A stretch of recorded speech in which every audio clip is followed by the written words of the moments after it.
पहले उनका माजी की गलतियां हैं, हाँ। या माजी की गलतियों को बैठ के ही हमने रोना है, अजाला मुमकिन नहीं है।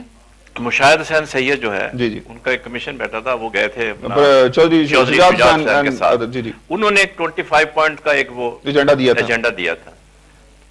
मैं आपको हकीकत से ये कहता हूं कि अगर उस एजेंडे पे 10% भी अमल हो जाता तो आज जो सिचुएशन बलूचिस्तान में है वो पैदा ना हो। एजेंडे तो बहुत बनते हैं पाकिस्तान में, लेकिन उन पर अमल दरामद कौन करेगा? बात तो फिर यही है ना कि आप जब तक उनका एहसास महरूमी दूर नहीं करेंगे, उनके जो असल मसाइल हैं उनको दूर नहीं करेंगे, तो वो आपके साथ कैसे रहेंगे? सवाल तो ये पैदा होता है। और आप ये मैं बताऊं आपको, वहां पे जैसे इन्होंने कहा कि सरदारों का होल्ड है, वो अपना लोगों को दबा के रखना चाहते हैं, इसलिए उन्होंने उनको तालीम नहीं हासिल करने दी कि ये खड़े होके हमें चैलेंज ना करें। लेकिन जो उनकी जायज बातें हैं, जो उनके जायज हुकूक हैं, उनको आपको अटेंड करना पड़ेगा और उसमें लिप सर्विस नहीं होनी चाहिए। वो जो पूछा था कि मिसिंग पीपल, आप मिसिंग आ जाते हैं, मिसिंग पीपल आ जाते हैं। क्या मिसिंग पीपल सिर्फ हमारे जो इंटेलिजेंस इदारे हैं यही उठा के ले जाते हैं? ये बिल्कुल गलत परसेप्शन है। ये जितने भी मिसिंग पीपल है, ये मुख्तलिफ दौर में मुख्तलिफ ग्रुपों ने प्राइवेट ग्रुपों ने इनको उठाया हुआ है। अब ये जो आजकल सुप्रीम कोर्ट में केस चल रहा है, जी जी, ये जो आदमी कह रहे हैं कि जी वहां से निकाले गए, वो इम्पर्सिनेशन हुई है। एक जो लोग थे जो लेने इनको किडनैप जिन्होंने किया, उन्होंने मतलब पोस्ट किया कि वो एजेंसी के लोग हैं, हालांकि वो जाली थे। सही, ये मतलब ये रिकॉर्ड की मैं आपको बात बता रहा हूँ। सही, लेकिन ये है कि वो इल्जाम जो है वो इंटेलिजेंस इदारों पे आ रहा है। तो जहां तक आपने बात की है मीडिया की, देखिए मीडिया का रोल जो है ना बड़ा, ये जब से इनको आज़ादी मिली है उसके साथ जिम्मेदारी की भी एक बेसिक रिक्वायरमेंट है। अगर हम अपने ही इदारों के खिलाफ प्रोग्राम करते रहेंगे, अपने ही इदारों पे इल्जाम तराशियां करते रहेंगे, तो आप तो बाहर वालों को इनविटेशन दे रहे हैं कि वो आए और आप जनाब खुले दिल से हमारे ऊपर हमले करें। तो मुझे जरूरत, मैं एक चीज पूछना चाहता हूँ मेजर साहब आपसे कि भट्ट साहब ने कहा कि हमारा मीडिया जिस तरह के क्रिएट कर रहा है, हाइप क्रिएट करता है इदारों के खिलाफ, उससे ये है कि हमारे जो है दूसरे गैर मुल्कियों को हम दावत दे रहे हैं कि जी हमारे इदारों के ऊपर आके कीचड़ उछालें। दूसरी तरफ हमारे यहाँ मेमो स्कैंडल जैसे जो मेमो लिखे जाते हैं, उसमें जो लोग इन्वॉल्व होते हैं वो भी फिर सामने नहीं आ पाते। क्या वजह है कि हम ट्रायल की बुनियाद पर या कोर्ट में या हम जो है हमारा जुडिशियल सिस्टम है उसमें रहते हुए हम इंसाफ और हकायक को सामने क्यों नहीं लाते? ये तारा साहब बड़ा अच्छा आपने बात की है। चीज ये है कि सबसे पहले रिस्पेक्ट ऑफ लॉ होनी चाहिए जी, ठीक है। जो आपके कानून साज है वही लॉ को रिस्पेक्ट नहीं कर रहे, सही, ठीक है। अगर प्राइम मिनिस्टर पे एलिगेशन आई थी, जी जी, अगर ये कोई और मुल्क होता जो ये बड़े जमहूरियत के बड़े दावेदार बनते हैं, लेकिन इनके नजदीक फॉलोअर बनते हैं, दावेदार बनते हैं, फॉलोअर नहीं बनते, ठीक है जी। अच्छा, तो किसी और मुल्क में होते हैं, बरतानिया में, अमेरिका में या कोई और ऐसी जगह, तो वो वजीर आज़म इस्तीफा दे चुका हो। सर वो अगर रेलवे का वजीर ये कहता है कि जी मुझसे अगर इस्तीफा लिया गया तो मैं और कोई वजारत लूंगा ही नहीं, ठीक है, वो इतनी ढिठाई से कि दायरा पूरे का बेड़ा गर्क करके बैठा हुआ है। ये तो ये बात रहेगी, वो तो कहते हैं करप्शन करना हमारा हक है, ठीक है जी। यहाँ तक बातें जा चुकी हैं। जब इनमें कौमी गैरत नहीं है, इनमें अपनी कोई इस किस्म की गैरत काम नहीं करती कि जी हमसे कोई एक नाकामी हो गई है, हम उसे तस्लीम करें और पीछे साइड पे हो जाए। इन्होंने पिछले पूरे 4 साल में पहले इन्होंने अदलिया को बहाल करने से बड़ा इन्होंने ग्रेस किया मौजूदा हुकूमत ने।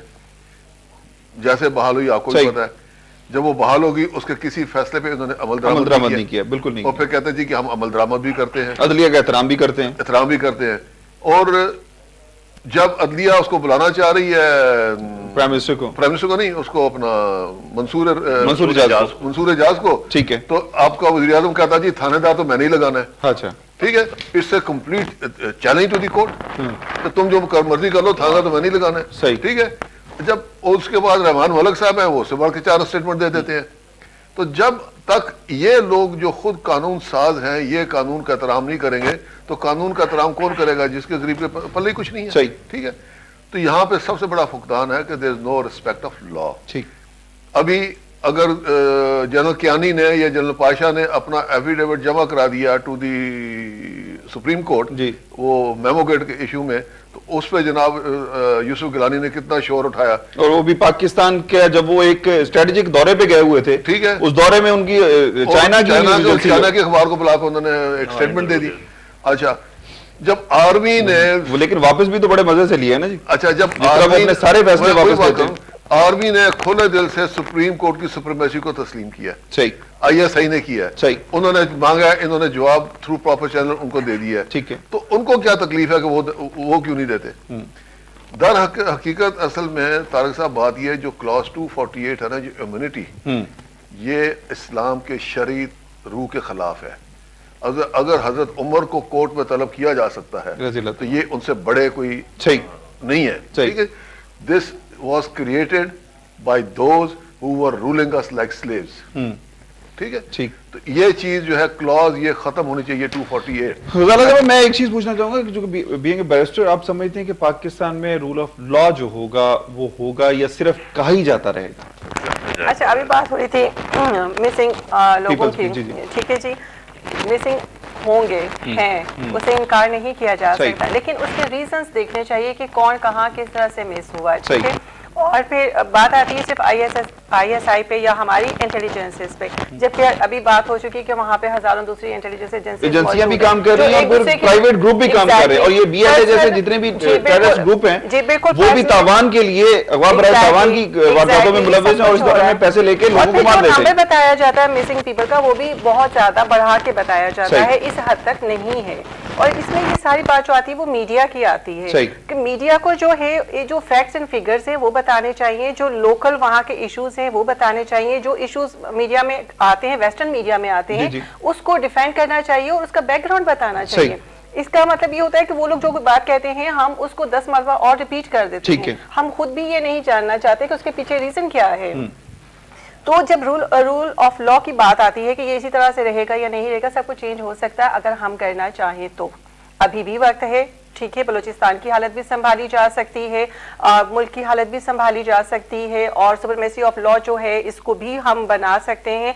शर्त ये है कि हम सब ये तय कर लें कि हम सब ने मिलकर पाकिस्तान को भी बचाना है, और ना सिर्फ ये कि इंटरनेशनली दूसरे लोगों से बचाना है, बल्कि जो इंटरनली जो ग्रुप्स हैं उनसे भी बचाना है। मेरे साहब, मैं चाहूंगा बड़ा मुख्तसर बताइएगा कि क्या being a Pakistani nation, Pakistani कौम को अपने इदारों का एहतराम कैसे करना चाहिए? सर, एहतराम करने के लिए 2-3 चीजें बड़ी जरूरी हैं। जी। कुछ तो अदारों को खुद अपना एक किरदार उससे का सामने पेश करना चाहिए, आप यानी कि एहतराम आना शुरू हो जाता है, आप एहतराम डिमांड नहीं कर सकते। फिर जब मैं आपका एहतराम करूंगा तो आप लाजमी तौर पर मेरा एहतराम करेंगे। ठीक है, अगर मैं आपका एहतराम नहीं कर रहा तो दर हकीकत में अपना ही एहतराम नहीं कर रहा। ठीक है, यहाँ पे जो सबसे बड़ा जो मसला बना है कि वो जो पॉलिटिकल गवर्नमेंट आपकी आज आई है या इससे पहले आई है, जो भी आई है, उन्होंने फौज के खिलाफ एक पूरी महाजराई शुरू की हुई है। जब तक आप फौज को रिस्पेक्ट नहीं देंगे, उसको रिस्पेक्ट नहीं करेंगे, मानता हूं बीच में कोताहियां फौज की गलतियां कोताहियां वो इंडिविजुअल्स की हैं, अदारे की नहीं, इदारे की नहीं, इंस्टीट्यूशन की नहीं है, इंस्टीट्यूशन की नहीं है। जिस इंडिविजुअल की गलती, आप उस इंडिविजुअल को पकड़ लें, उसका कोर्ट मार्शल करें, उसको फांसी लगाएं, उसको सजा दें, जो भी करना करें उसके साथ, लेकिन अदारे को बदनाम ना करें। सही, अदारे में वो लोग हैं जिनको आप शायद 20,000 या 15,000 रुपये तनख्वाह देते हैं और आपके एक वर्ड ऑफ कमांड पे वो जान देने को तैयार हो जाते हैं। ठीक है, इनमें से कितने हैं जिनके बच्चे वहां पे जाके जान देने को तैयार है? खाम खा किसी अदारे के पीछे ढोल बजाना ये अच्छी बात नहीं है। अगर ये अपने ये आपकी मुहाफ़िज़ हैं, आप इनके जब एहतराम करेंगे, इनका कदर करेंगे, तो फिर आपकी दुनिया भी कदर करेगी। बट साहब, मैं आखिर में प्रोग्राम की ये पूछना चाहूंगा कि हमारे यहाँ मीडिया में बड़ी गलत परसेप्शन आजकल जा रही हैं, बड़ी गलत जा रही हैं, क्योंकि पाकिस्तान के जो सिक्योरिटी के इदारे हैं वो पाकिस्तान की हिफाजत और पाकिस्तान के दिफा के लिए काम करते हैं। बहुत मुख्तसर बताइएगा कि हमें इन इदारों के दरमियान जो एक परसेप्शन गलत आ गई हैं, अवाम और इदारों के दरमियान जो सियासतदानों ने क्रिएट की हैं या मीडिया ने क्रिएट की, उनका कैसे खात्मा होगा? मैं ये समझता हूँ कि इस वक्त मीडिया जो है ना वो अपना सही रोल प्ले नहीं कर रहा। सही, लेकिन अगर किसी में खराबी होती है तो खराबी को जरूर पॉइंट आउट करें। सही, लेकिन वो खराबी को इस तरह से बढ़ा चढ़ाकर पेश करने की कोशिश करते हैं जी, जैसे कि ये बिल्कुल एक तूफान सा मचा हुआ है। आप ये देखें कि कोई भी आप इशू ले लें उनके पास, जी जी, पहली बात तो ये है कि कानून का एहतराम होना चाहिए। जैसे अल्लाह ने कहा कि रूल ऑफ लॉ का तो यहाँ कॉन्सेप्ट है ही नहीं ना पाकिस्तान में। पिछले 60 साल से नहीं है रूल ऑफ लॉ, और आज भी नहीं है, और पता नहीं आइंदा और कितने साल नहीं होगा। हम जो हैं, जो लॉ मेकर्स हैं, वही सबसे बड़े लॉ ब्रेकर्स हैं, और ये they are not accountable to anybody. जब तक आप इनको अकाउंटेबल नहीं करेंगे उस वक्त तक कोई, चाहे वो मीडिया है। अच्छा, दूसरा एक और नया शोषा छोड़ा हुआ है कि जी ये मीडिया जो है ये चौथा सतून है। नहीं, किसी ने कहा मीडिया तो पाकिस्तान को तबाह करने वाले इदारों में ये चौथा सतून कोई नहीं है जी। सतून 3 ही है सिर्फ, सही, एग्जीक्यूटिव, जुडिशरी और मकनना, ठीक है जी। ये हैं 3 सतून। करण साहब प्रोग्राम का वक्त खत्म हो रहा है। मैं बड़ा मशकूर हूँ आपका, गजाला बैरिस्टर गजाला अवान साहब, आप मेजर गुलाम मुस्तफा साहब और कर्नल मुख्तार अहमद भट्ट साहब प्रोग्राम में तशरीफ लेकर। एक मजे की बात बताता चलूँ कि अमेरिका एक तरफ तो पाकिस्तान को ये कह रहा है कि बलूचिस्तान शोरश ज़्यादा इलाका है जहाँ पर इंसानी हकूक़ की वायलेशन हो रही है, दूसरी तरफ एमनेस्टी इंटरनेशनल का कहना है कि वहाँ पर इस्तेमाल होने वाला असला भी अमेरिकन मेड है।